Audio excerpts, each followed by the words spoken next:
Every year, ethanol claims more than 3 million lives, a number exceeding the casualties of many wars combined. But what makes it more unsettling is this: it is not an external enemy. No one invented alcohol. It already existed in fermented fruit, in the breath of forests, long before humans learned to cook. For our ancestors, the scent of ethanol drifting through the air was an invitation to life, a signal that carbohydrates had ripened and energy was ready.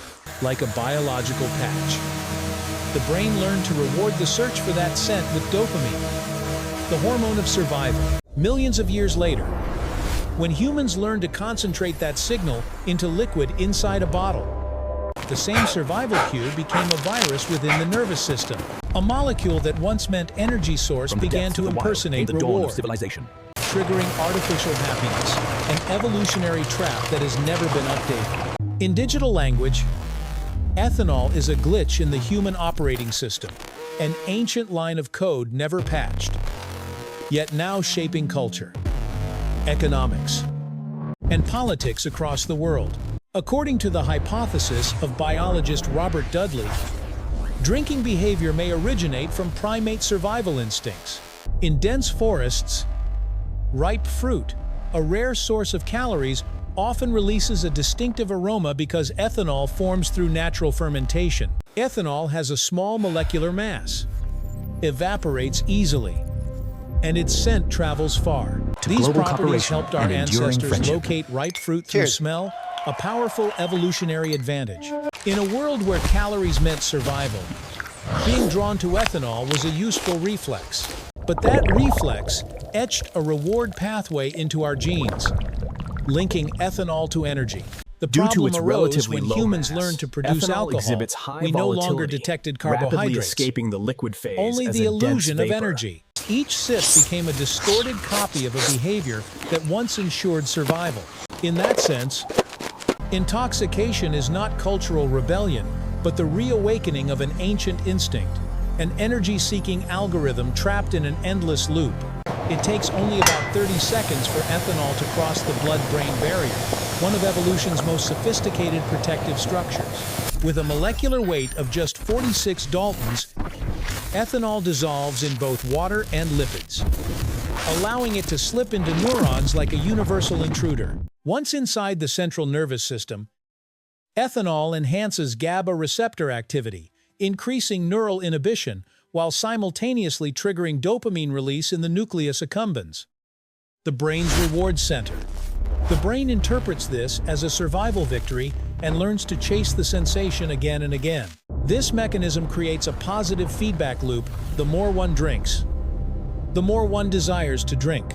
That is the essence of addiction, when a single molecule hijacks the biological reward algorithm, like a hacker gaining root access to an operating system.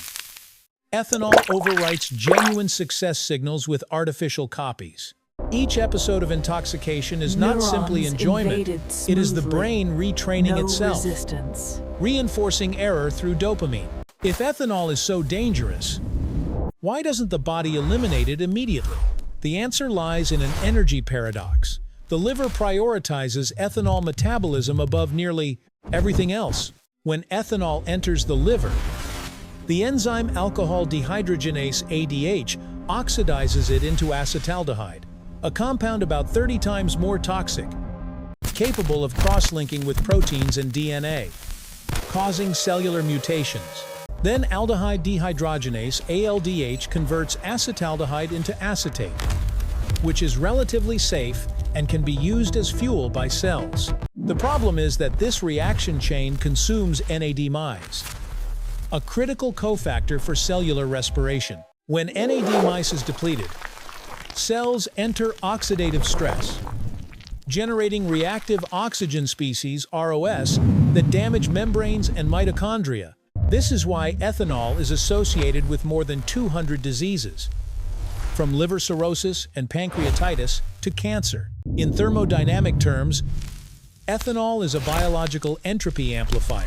It disrupts internal energy order, forcing the body to expend energy just to restore balance.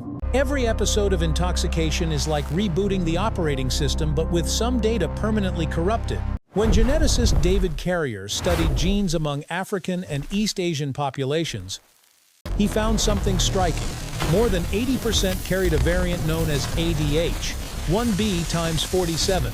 His A faster-acting form of ADH that metabolizes ethanol more efficiently. In other words, humans have evolved mechanisms to cope with ethanol. Through natural selection, individuals who could process ethanol more effectively were less likely to suffer poisoning from fermented fruit, improving survival. Yet this same gene also reinforced the biological link between ethanol and energy. Ethanol is not only cultural, it is encoded in DNA. When civilizations attempt to prohibit alcohol, it is almost like telling the brain to stop seeking energy, a command that runs against evolutionary logic. That is why, despite laws, ethics, or religion, humanity continues to return to ethanol, like a compass needle pointing north. This is the genetic trap, a behavior that once conferred evolutionary benefit becomes outdated, yet persists because our genes have not caught up. At its deepest level, ethanol is the memory of an ancient hunger for energy, a memory our bodies cannot erase. Alcohol is not merely a cultural invention.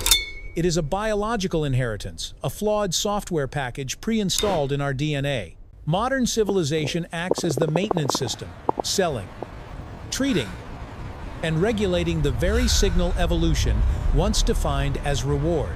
Ethanol does not come from outside us, it is part of us.